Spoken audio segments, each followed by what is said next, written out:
la carne, muy tostada. Hemos hecho un hueco y hemos puesto dentro la verdura. Quiero que la próxima paella la hagáis vosotros. Voy a echar ya el tomate. Cualquier otra receta, si pensáis en otra receta, siempre es más problemático, hay más ingredientes, más pasos. Esto es muy fácil. La carne, la verdura y el tomate. En casa lo podéis hacer simplemente con una sartén grande,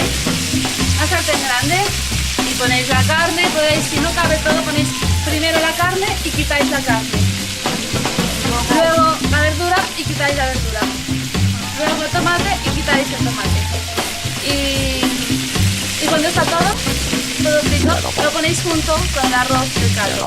Vamos a removerlo todo. ¿Quién quiere? Venga, va. La cuestión es removerlo todo. ¿Vale? No, no. Sí.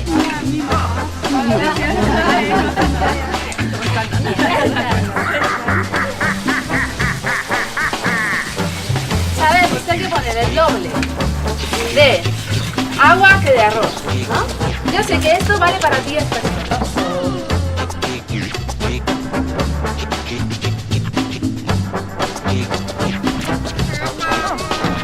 Está bueno, ¿eh? ¿Los higos?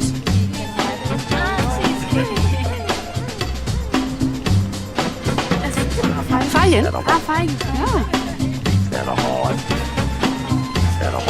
Una foto.